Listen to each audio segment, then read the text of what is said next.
My name is Nikita. I am a campaigner at Amnesty International Australia, and my work covers our campaigns around human rights abuses in Israel and the occupied Palestinian territories. And a lot of that work since I've started, but over the last few months in particular, has been about the apartheid system following the release of Amnesty's report. Before we start, I do want to acknowledge country and the fact that we're all meeting on lands that were stolen and lands to which sovereignty has never been ceded. I am here today on Meanjin, on the lands of the Turrbal and Yagara people, and I want to acknowledge their elders past and present and the elders on country all around the country we are today, and to acknowledge that this always was and always will be Aboriginal land. And of course, when we talk about Palestine and I think talk about the history of Australia, there are always a lot of links that become very apparent. And tonight, I think some of those links will become apparent as we go through the night as well. We set this up because we know people want to better understand Israel's system of apartheid. We certainly got that sense after the release of our report in February. It gained a lot of traction in the media and in politics, but a lot of it didn't go into detail about what apartheid is and what it looks like for Palestinians, including for Palestinians in Australia. So we've set up tonight to give people an opportunity to better understand what apartheid is, what Israel's system of apartheid is, what Palestinians in Australia's experiences of this system are, and also how we can work with Palestinians to dismantle that system and what we can do in Australia and also around the world. So we'll be hearing from 3 people tonight. We're very fortunate to have them as speakers and really do want to thank them in advance for taking time to speak to you and to us, to Amnesty. Rawan, Nasser and Connie all understand this, and we're very privileged to have their insights into this system. Saleh from our being Amnesty's Middle East North Africa office was going to join us, but unfortunately is unwell. So before we do hear from the speakers, I'll just quickly chat through the report. As I'm sure most of you know, Amnesty released our report on Israel's system of apartheid in February this year. The report came after years of analysis of Israel's laws, policies, and practices since 1948. And as you know, and why we're all here, the report concluded that Israel is enforcing a system of apartheid against Palestinians. So the report was an analysis of these laws, policies, and practices against how apartheid is defined in international law. And in international law, apartheid is defined in the Apartheid Convention, in the Convention on the Elimination of Racial Discrimination, and in the Rome Statute, which is the statute that governs the operation of the International Criminal Court. And in these statutes, apartheid is defined as an institutionalized regime of oppression and domination by one racial group over another. When specific unlawful acts are committed within that system of oppression and domination with the intention of maintaining it, then that constitutes the crime against humanity of apartheid. And that is when it is considered a crime in international law. So Amnesty looked at those laws, policies, and practices, compared it with these definitions, and came to the conclusion that what is happening and what has happened for decades is a system of apartheid. Amnesty considers that the system plays out in different ways across the different areas where Israel exercises control over Palestinians' rights, but in each area found the intent is always the same. And that intent is to privilege Israelis at the expense of Palestinians. And Amnesty's analysis included in Australia and around the world where Palestinians have been systematically denied their right to return home. So Amnesty concluded that Israel has maintained this system of apartheid through 4 main strategies: fragmentation into domains of control And that's really at the heart of this system, is keeping Palestinians separated from each other into distinct territorial, legal, and administrative domains. And I think most people know about the occupied Palestinian territories in the West Bank compared to Gaza, but there are different levels of control within the occupied Palestinian territories that what the report goes into in the 280 pages, it serves to often to keep people apart, to keep families apart. Dispossession of land and property is another strategy of apartheid. So there have been decades of discriminatory land and property seizures, home demolitions, and forced evictions of Palestinians. Segregation and control. That is a system of laws and policies that keep Palestinians restricted to enclaves that are subject them to several measures that control every aspect of their lives. And lastly, the report considered the strategy of the deprivation of economic and social rights. And that looks at the deliberate impoverishment of Palestinians and keeping them at great disadvantage in comparison to Jewish Israelis. So that's what the report looks at. It's 280 pages long. It's very long, and that is a very legal look at apartheid. But in terms of what apartheid looks like, these are 3 examples I've picked out from the report that gives you some idea, and I'm sure that other speakers will give you a much better idea of apartheid in practice. And one thing in terms of the deprivation of economic and social rights, only 2% of Israel's COVID-19 economic recovery fund went to Palestinian local authorities in Israel. And that's despite Palestinians making up 19% of the population in Israel. So that's not something we hear about in the news a lot in the same way we do when there's protests or so on, but this is a system that governs every aspect of people's lives. There is also a web of military checkpoints, roadblocks, fences which control the movement of Palestinians. There is one fence that is 700 kilometers long, and Israel is still extending, which has isolated many Palestinian communities inside military zones, and they must obtain special permits at any time they enter or leave their homes. And one of my colleagues who I work with has to get a permit. He's had to get permits to leave for his work as an amnesty campaigner, the same job I do. He's had to go to court to be able to leave the occupied Palestinian territories. And he's also been denied permits to see his mother when she was ill in hospital. And that's another example of how that affects people's everyday lives. And Amnesty in the report considered that particularly emblematic of the discrimination against Palestinians, because while they may be stuck in a blockade in Gaza for hours at checkpoints or waiting for another permit to come through, that Israeli citizens and settlers can move around as they please. They're not subject to this web.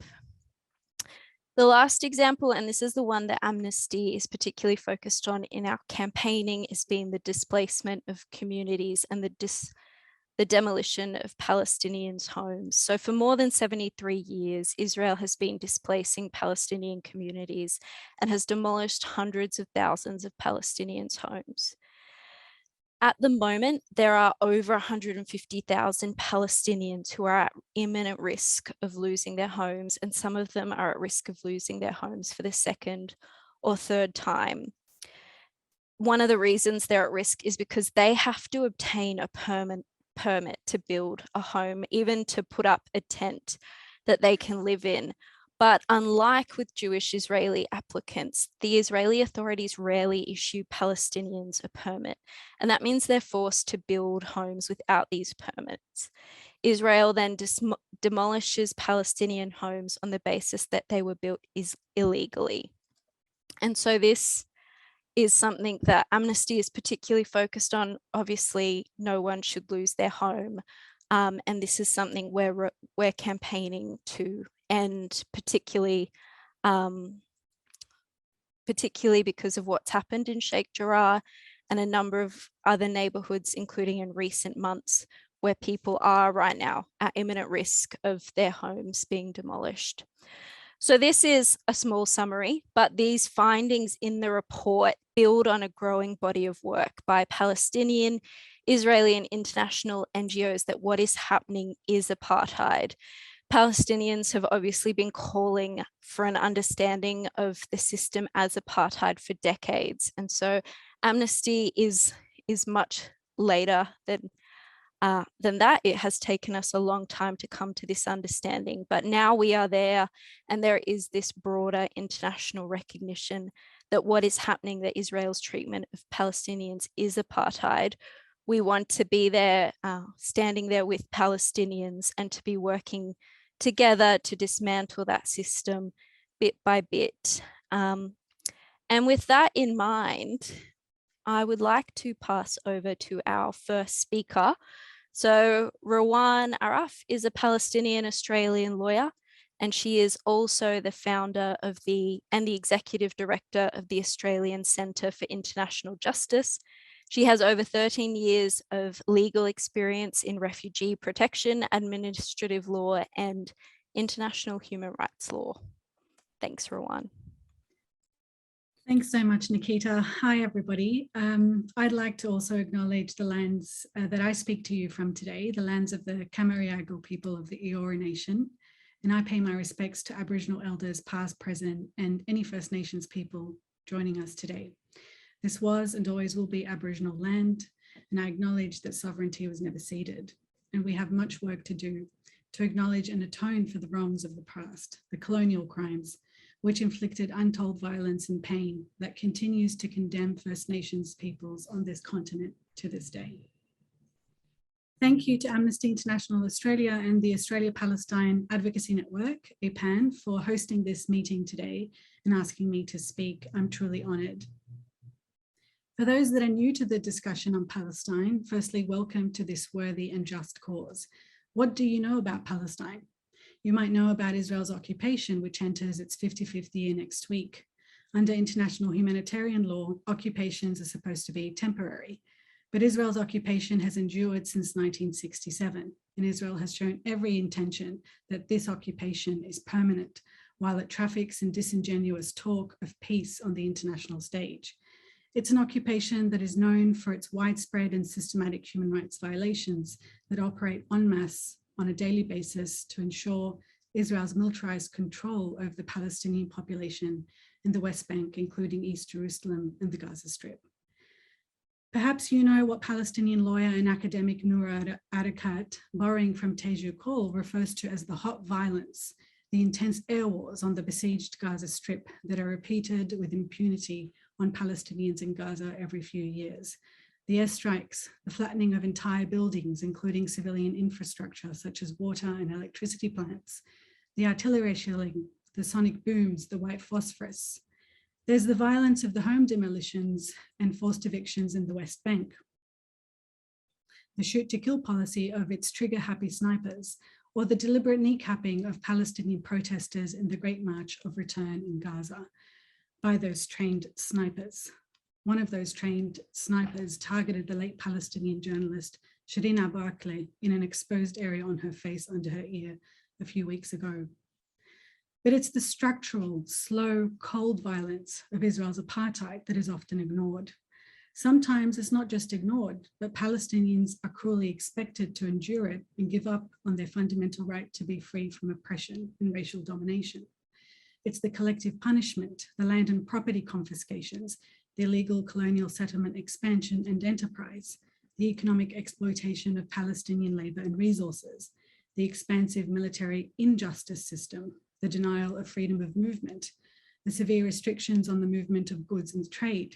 It's the blanket denial of the Palestinian refugees and their right to return, and the racial exclusionary basis of Israel's constitution, which impacts detrimentally and severely on Palestinians who are citizens of Israel. Palestinian lawyer Hassan Jabbareen has said Israel's apartheid legal order transcends the so-called borders of the Israeli state into a single legal order of Israeli racial domination of all of the Palestinian people, those inside the so-called Green Line, those in the occupied Gaza Strip, in occupied East Jerusalem, and those in the West Bank, and those in the diaspora, those inside the refugee camps and beyond. Noura Arakat and John Reynolds used the analysis of Palestinian academic at UNSW, Lana Tatou, who defines all of these elements as pillars of the overarching settler colonial structure of Israel's apartheid. To give you a brief understanding of Israel's system of apartheid, I want to talk briefly about my own Palestinian background. Israel's settler colonial apartheid regime has a deliberate policy of fragmenting the Palestinian people as a whole. This deliberate policy of fragmentation is a distinct feature of apartheid and its system of control. It also plays strongly into Israel's violation of a fundamental human right of the Palestinian people, the right to self-determination. I am a Palestinian living in the diaspora. I have the privilege of Western citizenship. My roots, and all Palestinians will be able to tell you upon introduction which village, city, or region they are from the West Bank. My father is from a village near the town of Salfit, and my mother from a village near the city of Tulkarem. My siblings and I, though born in Kuwait, are listed under my mother's West Bank ID. I'm married to a Palestinian who holds Israeli citizenship. He hails from a village in the northwestern Galilee. This segment of the Palestinian people is almost always forgotten. They are referred to by the apartheid regime of Israel and its supporters as Arab Israelis or Israeli Arabs in a deliberate attempt to deny them their Palestinian identity and nationality. Until recently, you would not have heard about them, but Israel's supporters have used this group as a propaganda tool in an attempt to show that Israel cannot be an apartheid regime because this Palestinian population has rights like just as other Israeli Jewish citizens do. Look, they say, there's an Arab judge on the Supreme Court.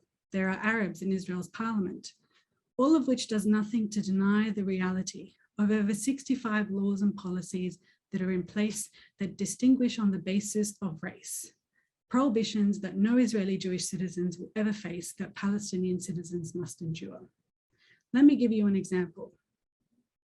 Already my husband and I are facing questions about our future in our homeland, whether I can live with him or not. That is because Israel has enacted discriminatory laws and policies that disrupt family life for Palestinians. Since 2002 and recently becoming permanent, Israel adopted a policy of prohibiting Palestinians from the West Bank and Gaza from gaining legal status in Israel or East Jerusalem through marriage, which prevents family unification. As Amnesty states, this policy has forced thousands of Palestinians to live apart from their loved ones. Others are forced to go abroad or live in constant fear of being arrested, expelled, or deported. These measures explicitly target Palestinians and not Jewish Israelis. They are primarily guided by demographic considerations that aim to minimize Palestinian presence inside Israel and the occupied Palestinian territory, what we refer to as Palestine from the river to the sea. This demographic obsession has long been a feature of Zionism, the founding ideology of the Israeli state, and is manifested in every aspect of its system of racial domination and control. So how do powerful Western allies shield Israel's apartheid, and how are they complicit in it? Let's take a brief look at Australia. While it's welcome that we've voted out the most anti-Palestinian government in Australia's history, there's a lot of work to do to undo the damage they've caused and to challenge the ongoing policies, agreements, and relationships with Israel. No sector is immune from the reach of these relationships, including the arms trade and the goods and services that flow between Israel and Australia. Indeed, even state governments are deeply complicit with Israel's crimes.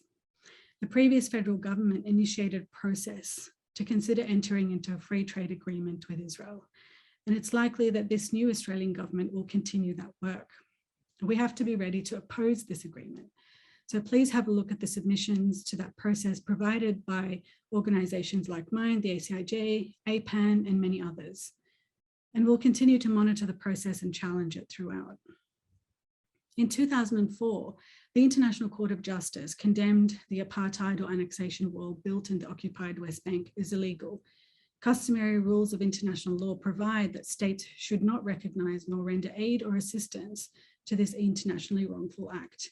Measures that were and are still available to states to put an end to the many wrongful acts perpetrated by Israel against the Palestinian people include sanctions. Australia, led by the then Foreign Affairs Minister Alexander Downer, opposed the court even exercising jurisdiction to provide that 2004 ruling. It made that known when it lodged its observations. And indeed, as an aside, the boycott, divestment and sanctions movement came about in the immediate context of this decision and the lack of a response by the international community to actually enforce it. This pattern of Australia intervening to shield and encourage Israel's crimes was repeated in early 2020, when Australia was one of 7 states parties to the International Criminal Court, intervened to try and prevent an investigation into international crimes in Palestine from being investigated by the ICC's Office of the Prosecutor. Australia acted on request from the Israeli government, and we know that from evidence deduced by DFAT officials at Senate estimates hearings. It was my organisation that broke this news, and we pushed for months before a mainstream news media outlet was willing to cover it and alert the Australian public about what was being done against international accountability in our name. And so we need to demand the Albanese government immediately reverse Australia's objection. One of the crimes that the ICC could and must investigate is the crime against humanity of apartheid. And there's been a marked change in the last 12 months with and the reason why we're sitting here discussing it today, with international human rights organizations, Human Rights Watch and Amnesty International making these findings, joining an array of Palestinians who have long described the reality they live in as a cruel and oppressive system of racial domination. Senator Penny Wong, as Shadow Foreign Minister, in responding to these reports, said that we don't use the term apartheid because it's never been applied by an international court or tribunal. It's true that apartheid has been codified as a crime against humanity under international law and in domestic law, including Australia's own Commonwealth Criminal Code. But we don't need an international court to make that finding in order for us to recognise where it exists and work to dismantle it. Apartheid carries what we call in international law erga omnes obligations, meaning we have a duty and in fact an obligation to humanity to end it where it exists. The Palestinian people have a right to be free from military occupation, Israeli settler colonialism and apartheid now, not if and when some peace agreement is reached. And we have seen how the international community, powerful Western states, can mobilize in an instant to condemn aggression and grave violations of international law and human rights with respect to Ukraine. The imperative on Palestine must change. Palestinians are tired of hearing the numbing rhetoric of peaceful negotiations and two-state solution. These lines are used in robotic fashion to condemn Palestinians to permanent occupation and apartheid and absolve those who utter these lines from any legal obligation to act. And so a global, beautiful and inspiring anti-apartheid movement for Palestinian liberation is growing, and everyone is welcome to join it. Thank you so much. Thank you so much, Rawan, and thank you for sharing your personal story as well as the incredible work that you do at the Australian Centre for International Justice, and I think particularly for highlighting those links that there are between the Australian government and what is happening in this system of apartheid, because sometimes we do seem very far, but we are a very vocal supporter of Israel on the international stage, and particularly over the last few years have shielded Israel too often from justice on the international stage. Our next speaker is Nasser. Nasser is the son of a Palestinian refugee. He is the Vice President of the Australian Palestinian Advocacy Network, the co-founder of Australians for Palestine and a founding board member of Olive Kids. With his father's legacy in mind, Nasser is determined to continue the struggle for justice and a free Palestine. Cue round of applause. Thanks, Nikita. Thanks so much, Rawan. I too would like to acknowledge that I'm speaking to you on the ancestral lands of the Wurundjeri people. I'd like to acknowledge my Indigenous brothers and sisters, their elders past, present and emerging, as the traditional custodians of this land. This land always was and always will be Aboriginal land. First, if I could introduce APAN, the Australia Palestine Advocacy Network, to each of you and commend you to go to our website, apan.org.au. APAN is the peak representative body. It's a membership group of the Palestinian people in the struggle for justice for the Palestinians in Australia. So please visit our website, apan.org.au, and if you feel so compelled, please do join us in our struggle for justice. We've heard wonderfully from Rawan as to what apartheid is, and from Nikita with respect to her report, but I might, forgive me for dumbing it down a bit. We know what apartheid is. We know what it is because we've seen the movies. We've seen the vision, be it black and white or stills, from Sharpeville through to a Mel Gibson movie where Daniel Glover, the black actor, walks into the South African embassy and says, "I want to go to South Africa," and the ambassador there, or one of the delegates, says, "You can't go to South Africa, you're black." And that's the reality of apartheid in South Africa, but it's also the reality of apartheid in Palestine and Israel. And it's the reality, and this report does so very well, as it includes all of the Palestinians, not just the Palestinians in the West Bank. And I know I've seen your question there, Andrew, with respect to your understanding of apartheid and whether or not it just exists in a South African sense in the West Bank. No, it doesn't. It exists in all of historic Palestine. It exists for Rawan and I here in Australia, in this colony. Every aspect of a Palestinian's life is controlled by two sets of laws: the law that's applied to a Palestinian and the law that's applied to a Jew. And by Palestinian, we're saying people who are not Jewish. They can be Muslims, Christians, agnostics, atheists, etc. But every aspect of his or her life, if they're born today, every aspect of their life is controlled by Israel. The birth registry and the death registry, controlled by Israel. The borders, the tax, stamp, currency, all Israeli. Where they can live, who they can marry. If they marry someone outside with a different ID, we just heard about Rawan not being able to settle in historic Palestine because her husband holds a Israeli ID, who they can marry, what road they can drive on, how much water they get, if they can access their farmlands, if they can leave to study abroad, and once they've studied abroad, whether they can come back.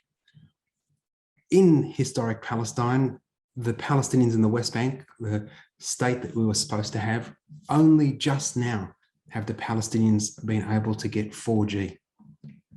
The Israeli settlers, the illegal settlers in the West Bank and within Israel proper, or Palestine 48, they've had 5G for as long as we have.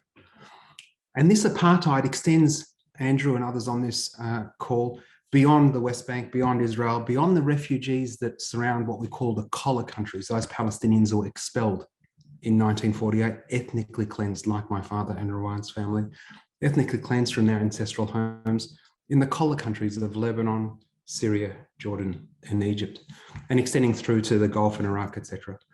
This apartheid extends everywhere. This is the reality of the apartheid that is Palestine. In South Africa, the question is, are you white or are you coloured? In Palestine and Israel, the privileges are determined by your religion.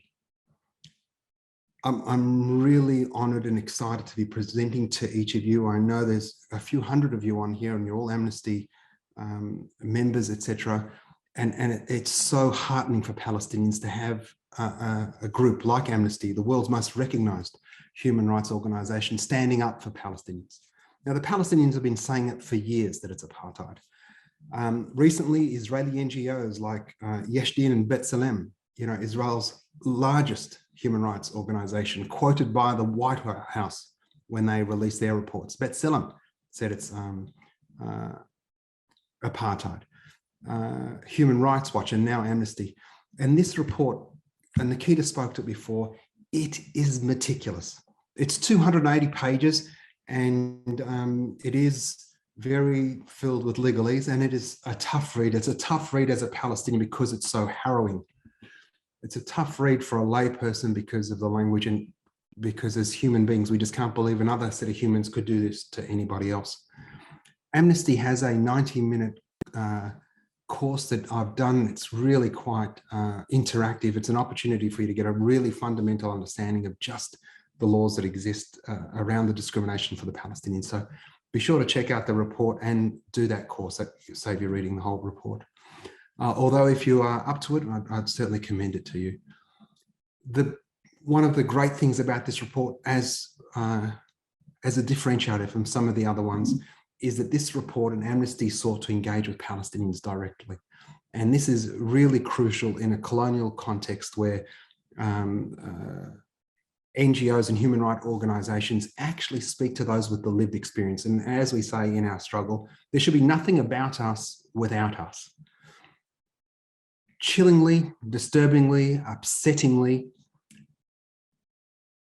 our oppressors as Palestinians, the Israelis, the Zionists, their supporters, wherever they might be in the West, etc., those that benefit from the status quo have not engaged one iota with the report.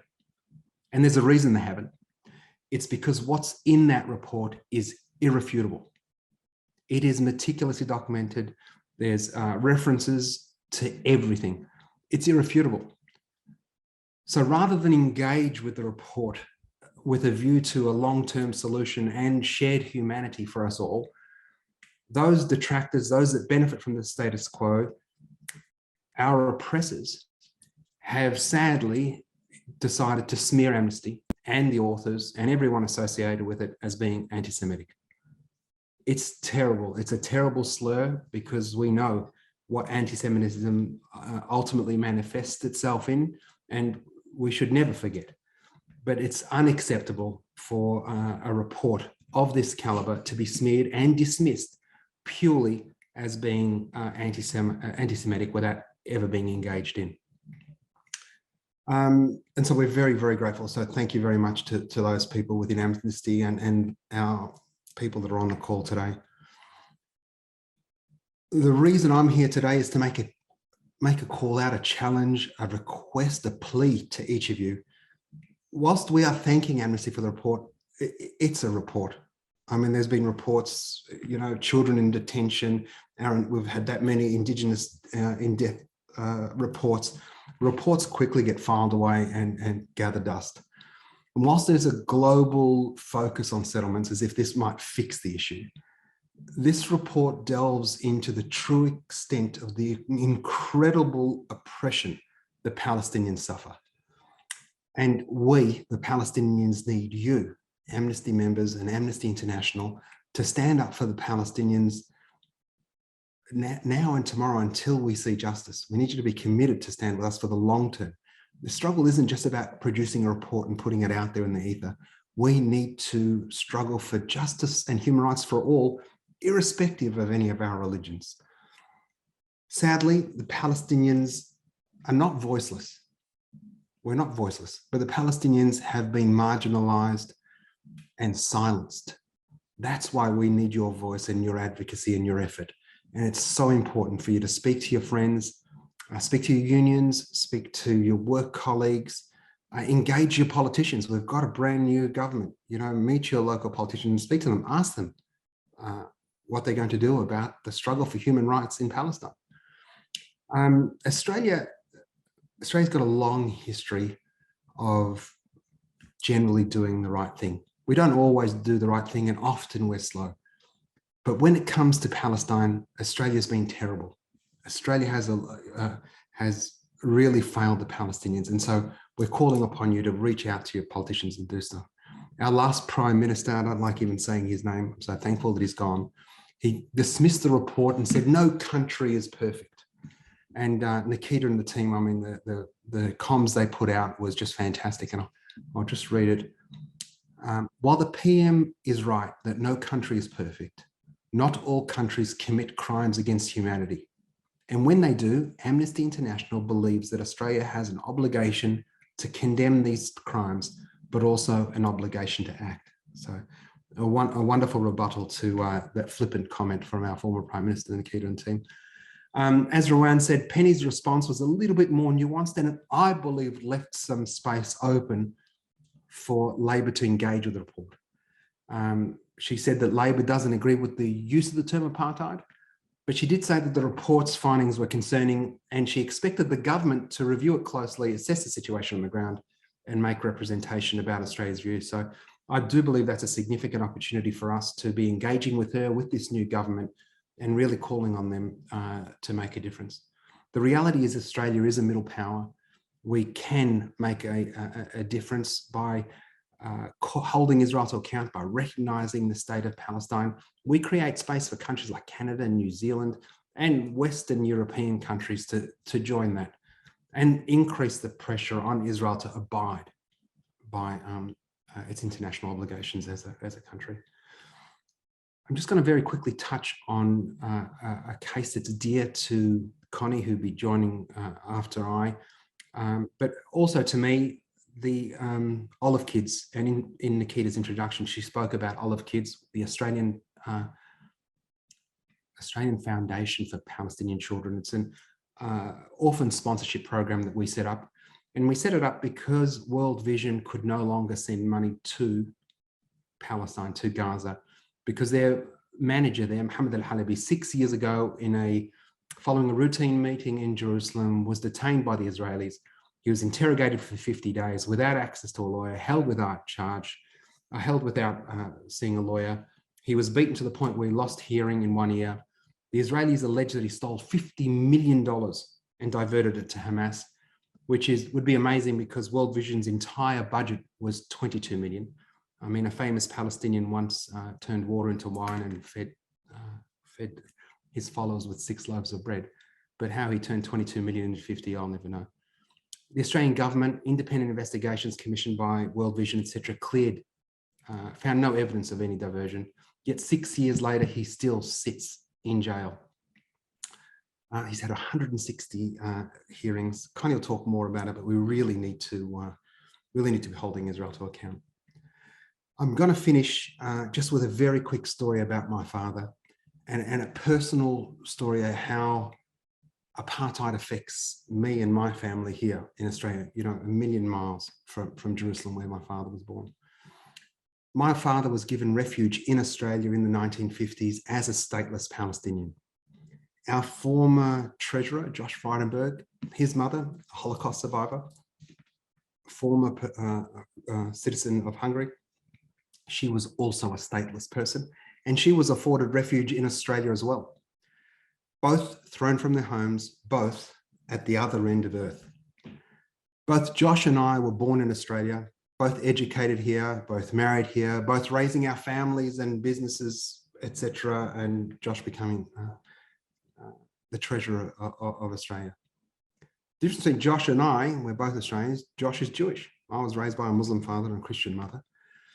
But Josh is Jewish, and according to Israel's apartheid laws, he has a right to take up Israeli citizenship and all the benefits that affords him: cheap housing, relocation money, etc., etc., etc. My father was born in 1926 in Mandate, Palestine, in a vastly different Palestine to the Palestine Israel that exists today. And he used to tell us a story about what his life was like when it didn't matter what your religion was. And in the 20s and the 30s, before the invention of the iPhone, the game that was played was marbles. And on Monday, Tuesday, Wednesday, and Thursday, he and his 2 mates, Abraham, Avraham, and Ibrahim, these are the 3 names for the father of these 3 great religions, Christianity, Islam, and Judaism.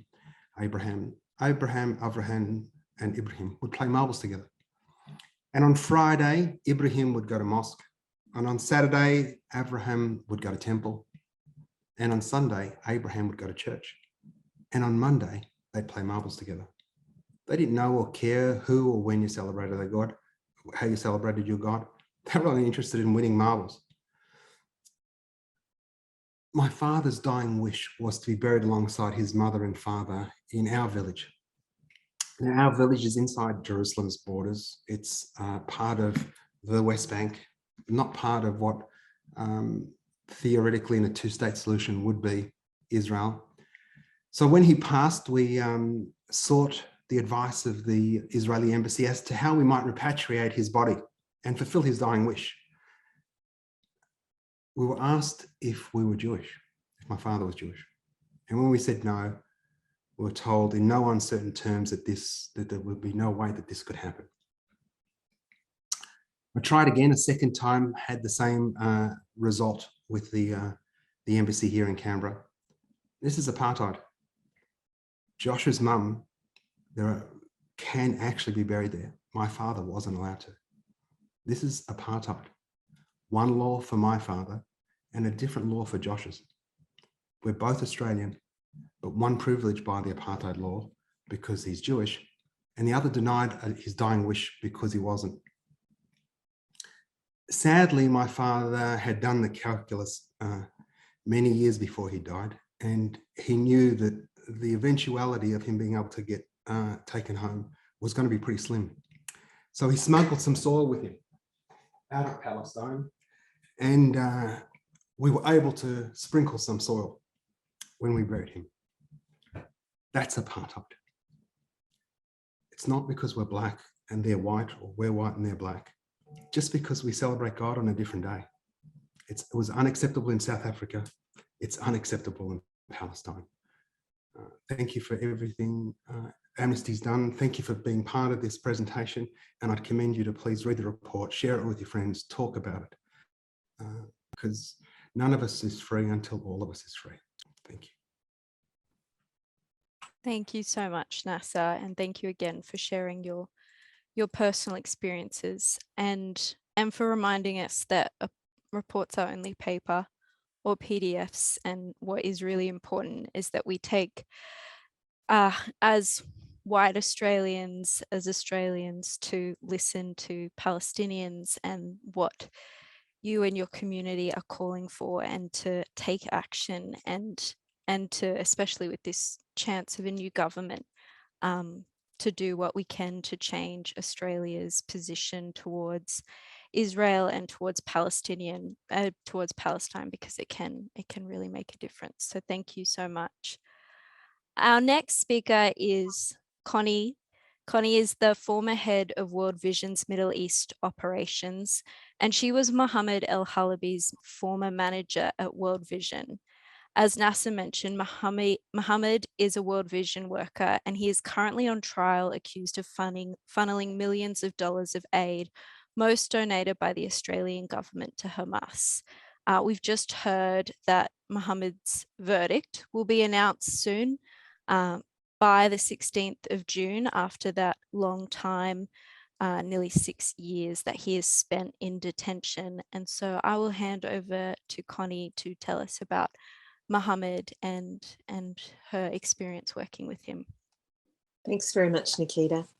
And allow me, before I begin as well, to acknowledge the country that I live and work on, which here the traditional custodians are the Wurundjeri people of the Kulin Nation.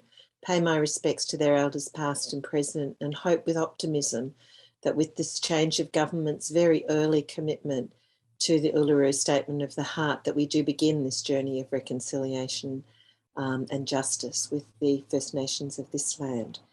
I want to thank Amnesty International and also the Australian Palestinian Advocacy Network for hosting this and for maintaining its advocacy and its work and voice on justice for the Palestinian people. Justice as a humanitarian, and that's where I've built my career, working in various parts of the world, in Latin America, Asia, the Middle East, and also Africa. I know that human rights can only survive in a world that respects them everywhere, at all times and equally. And all people have a connection to their land. I sat not very long ago in response to the Syrian conflict with refugees in Lebanon, and was struck by how many spoke of their desire to go back, even despite the war, to go back and to sit, one young man said, under the olive tree next to his grandfather's grave.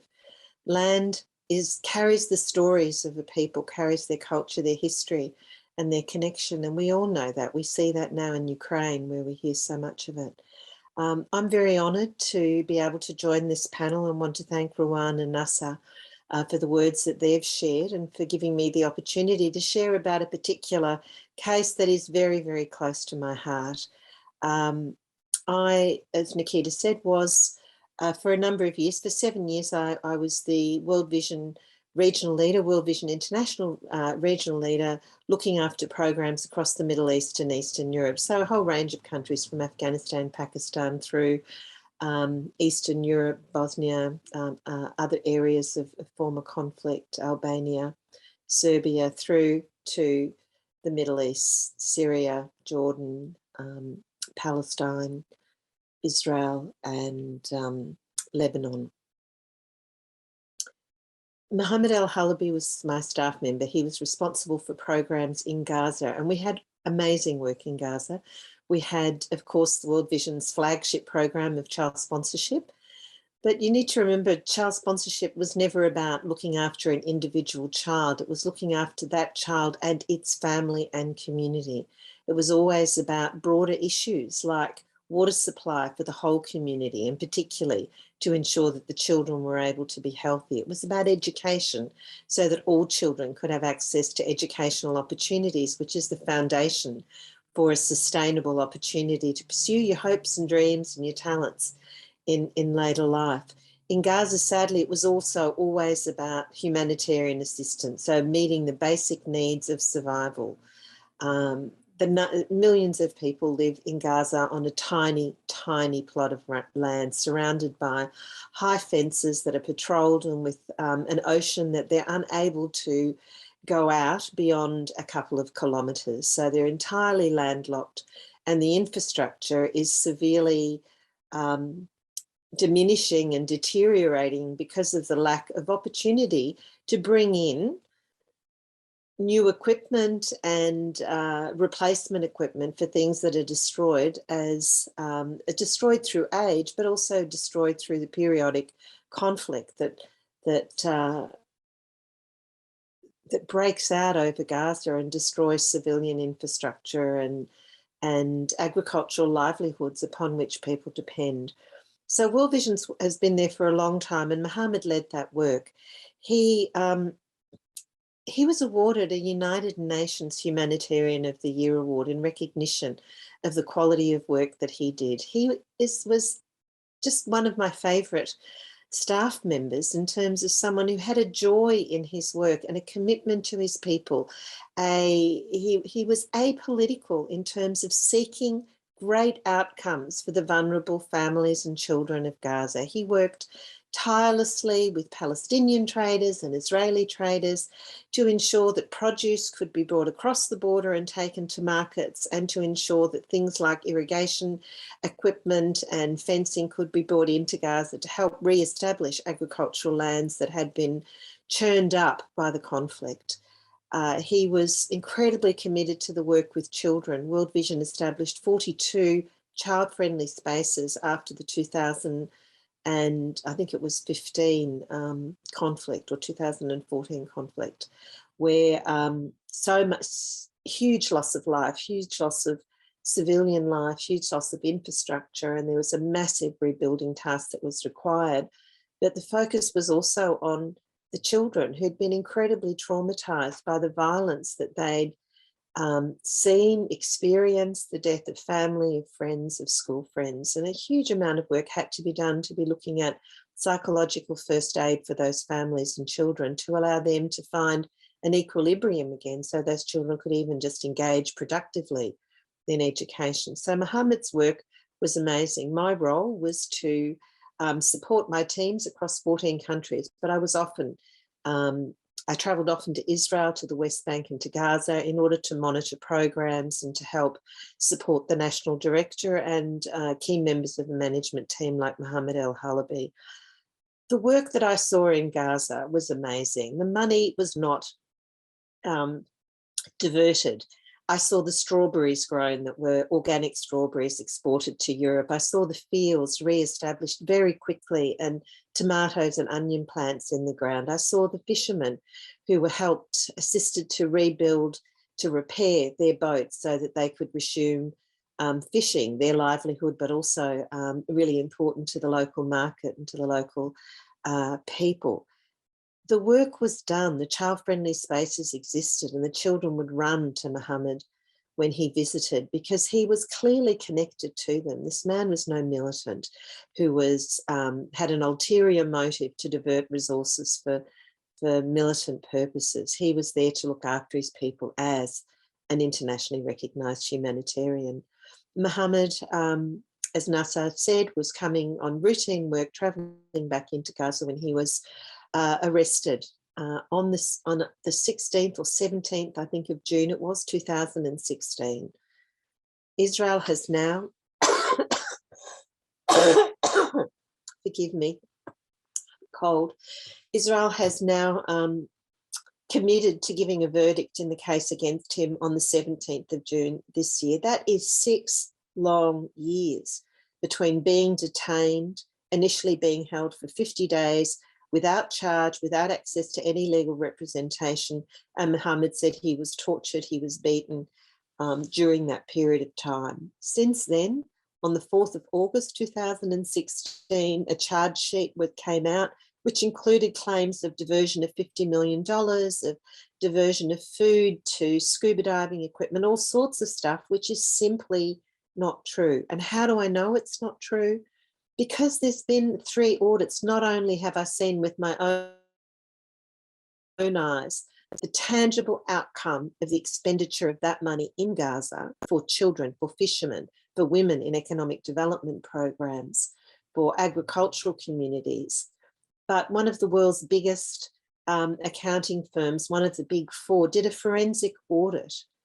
And the only evidence they found of Mohammed's actions in any way relating to changes in relation to militants was clear efforts he made to tighten procedures to reduce any exposure as far as possible to militants diverting resources intended for humanitarian purposes. That's the only evidence. There was no evidence of even minor corruption or fraud, let alone of the scale that he's been accused of. There was a DFAT audit into the way the money was expended, and World Vision had its own audit into processes and systems. And I can tell you, as a humanitarian, I've worked in Pakistan, Afghanistan, Syria, in all kinds of conflicts. There are great learnings and really clear procedures and processes that donors demand of us who are doing the work on the ground to ensure that resources are not diverted for purposes other than humanitarian. And no place more tightly are those processes and procedures than in Gaza. Mohammed has been subjected to 180 plus court appearances over those 6 years. I attended the initial, for 1.5 years, those court appearances until I finished my role. My contract ended and I returned to Australia, but I've stayed very much involved. I remember the day when Sophie McNeil and I were sitting in the courtroom in one of those cases when the judge in that court said to Mohammed very clearly in front of foreign observers, "You know how this system works. You know that there is," because he was protesting his innocence, and he said, "You know the way this system works. You know that you cannot be found innocent." And that was in the first year of those cases. He's been held in the middle of the Negev desert somewhere, long drives for a court case. And it's not like there's a court case that goes for 6 weeks. There's a half a day here and a full day there, and then 2 days here. He's being shuttled backwards and forwards. He has had no access to his family, a man with 5 children, his youngest daughter. He's not really seen grow up at all. She was a babe when he was arrested. The trial has been extraordinary. The case has been extended again and again and again, and Israel has ignored its own rules about how long you can hold someone for without charge, how long you can extend a court case. They've gone to the High Court on numerous occasions to extend the time that they can hold him while they prosecute the court case. The defence was not given access to all of the evidence, and the defence had to go to the Supreme Court or the High Court, I'm not sure what it's called, several times in order to argue to be able to see the evidence against Mohammed, and they've had very limited access to that. So all of the normal things that we understand as critical elements of a fair and just system that's delivered according to the rule of law are absent in Mohammed al-Halabi's case. In the final 2 days, when the closing arguments were to be made, the judges gave 2 days for that. The prosecution took up most of that time, and the defence was given just 2 hours to summarise 180 court appearances and a complicated case with multiple charges. There was no time to do that, so the judges said, put it in writing, but keep it short, 20 pages, please. The lawyer, Palestinian Israeli lawyer, is wonderful, did that, and he had 60 pages of footnotes in order to properly evidence the case that was being made. That brief was given back to him and he was told it was too long. It was too long. The appalling thing in this case is that while all of this has been happening here in Australia, we've seen the case of Malka, and I'm not going to go into the content of those cases, but just to point out the complete different way in which Mohammed al-Halabi has been treated compared to Malka. In Malka's case, there was every effort was made by the Israeli authorities, and rightly so, to ensure that there was procedural fairness accorded to her around the extradition request that was made. In contrast, Mohammed al-Halabi has been denied every element of procedural fairness, whether it's been the quality of translation in Hebrew as an Arab speaker that the court case was conducted in, whether it's been access to the evidence, whether it's been being allowed, his legal team being allowed the proper time to make the defence case, and even a judge acknowledging that there was only ever going to be one outcome in this case. Now, 6 years down the track, my plea to you is to please join your voices to stand in solidarity with Mohammed al-Halabi. Please go to the APAN website. They have a whole campaign there. Mohammed's been in detention in terrible conditions for 6 years. He's been deprived of his family. They've been deprived of a loving father. We've been deprived of a humanitarian that made a real difference to his community. And we really do need to stand up and fight for justice for Mohammed, because he is an innocent man and he has been found to be innocent by independent forensic investigations, and no evidence has yet been presented to justify and validate any of the charges made against him that he's a supporter of terrorism. So with that, I just really want to put my voice behind the cry for justice of the Palestinian people, for self-determination and fairness, and particularly in this case as a particular timely example of that is to stand for justice for Mohammed al-Halabi. And again, thank you to Amnesty, to APAN, and to all the people on the call who are interested in these really critical issues of international justice. Thank you. Thank you so much, Connie, and repeating that call to action, to take that action in the comments that APAN has. It will send an email directly to Penny Wong. It was updated yesterday to reflect the new government and call for her and for the Australian government to take action for Mohammed's case, to reiterate the findings of their audit. This is just one case. There are many Palestinians suffering from unfair trials at the moment, but this is a case where we are all implicated because it's money that our taxpayers have given, that the Australian government has given, and that the Israeli government is saying is being funneled to armed groups. And as Connie said, they have absolutely no proof that that has happened. And we've seen in the last few months, so when Israel charged Mohammed, and I'm also answering Michael's question about the motives Israel might have for framing someone like Mohammed al-Halabi, the Australian government pulled their funding. World Vision had to scale back operations in Gaza in response to this trial. And just in the last few months, we have seen the Israeli government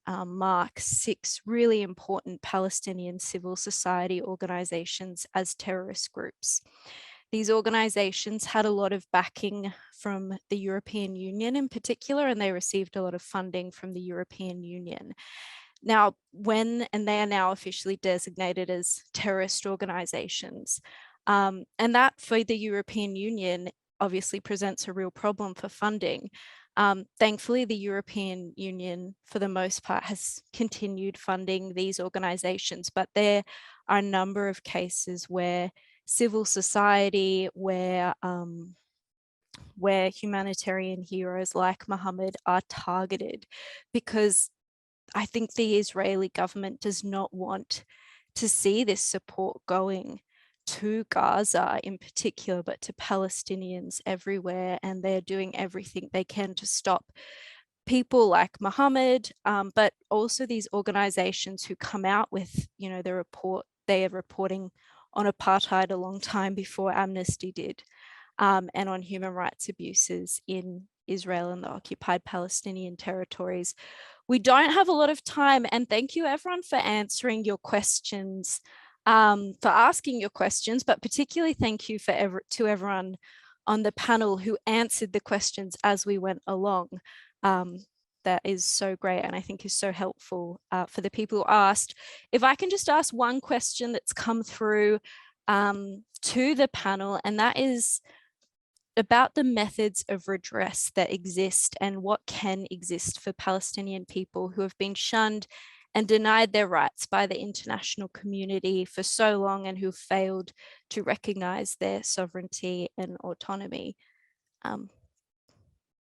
Just wanted to ask what you see for the future.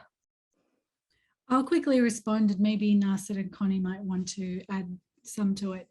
But in terms of forms of redress, obviously there's legal redress, there's means throughout international courts and tribunals, and of course the International Criminal Court only deals with individual criminal liability. So it doesn't look at state responsibility in regards to Israel's state responsibility for the litany of other crimes. And of course, we've seen that there is stagnation at the International Criminal Court, unfortunately. Very marked and double standard and hypocritical display compared to the approach that we're seeing now, and rightly so, in relation to Russia's aggression and other crimes in Ukraine. So there's legal redress, but there's also actions that we all can take, and that is in the form of the boycott, divestments and sanctions, and very similar actions to what we're seeing again against Ukraine. People such as yourselves are all joining actions locally and regionally and globally where we can to try and undermine Israel's apartheid and settler colonial system.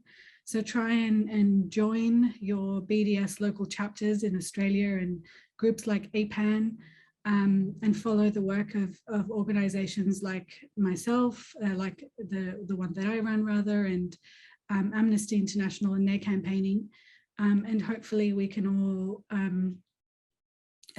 contribute to undermining the system of apartheid.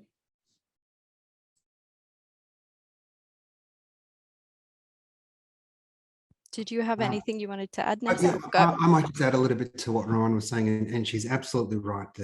There are mechanisms in play that can see restorative justice occur. Nobody thought apartheid in South Africa would end. There are people alive today in the United States whose grandparents were slaves.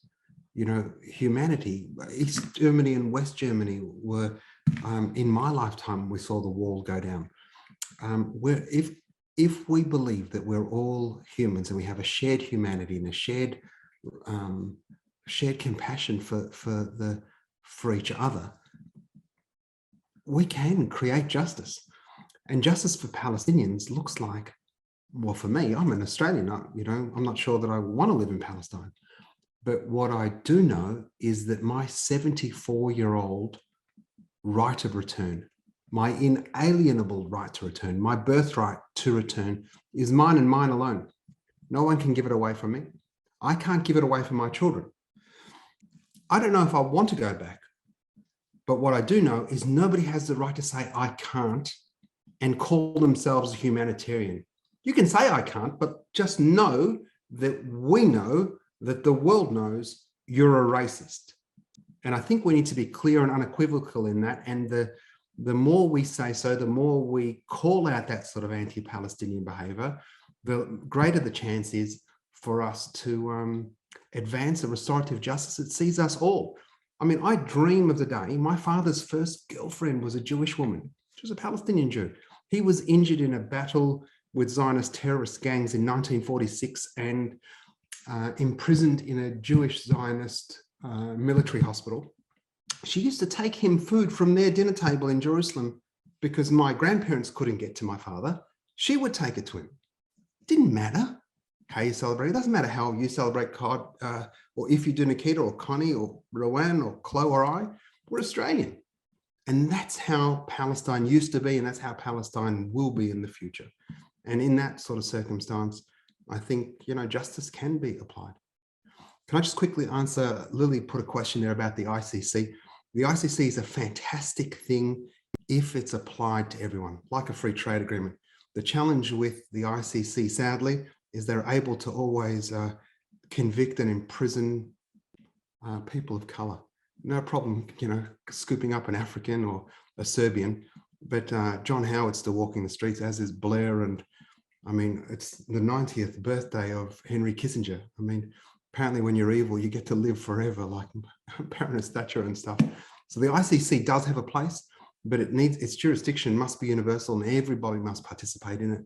And what we do need to see is countries like Australia not take unprincipled stands as they did last year, as Rawan was saying. The argument was not on whether international law and human rights violations had been broken or had occurred in Palestine, Israel. Australia went with an amicus brief at the prompting of Israel to say the ICC shouldn't even look at it because Palestine's not a state. I mean, the absurdity, don't look at those crimes because Palestine's not a state. But there's crimes there. The ICC ruled that it does have jurisdiction. Since the, I'm not sure what his first name is, but the new prosecutor Khan came in, apparently they can get an ICC commission up for Ukraine in 24 hours, but here we are years later waiting for an ICC commission in Palestine. Thank you so much, Nasser, and those are very well made points, and we are awaiting that report, which seems to be very delayed, and their findings, but we will, there'll be lots of opportunities to take action and to get involved in this cause for a very long time to come, but particularly in the next few weeks with Mohammed's verdict coming up, do expect to hear from us. And again, it is very important to take action and to make sure that the Australian government does the right thing in this instance, because unfortunately we often don't. And, you know, we know the ICC findings will come out sometime soon, or sometime they have to, and the many other opportunities to stand for justice for Palestinian people and stand with the Palestinian people. So please do stay tuned and to share what you've learned. If you've learned things, I've definitely learned things with your friends and family, as Nasser said, and get ready to take action. And we will definitely invite you to take action. So thank you very much. Thank you particularly to the panelists for your time, and thank you to everyone for giving up a chunk of your Wednesday night to spend with us, and have a nice rest of your night. Thank you. Thanks so much. Thank you so much.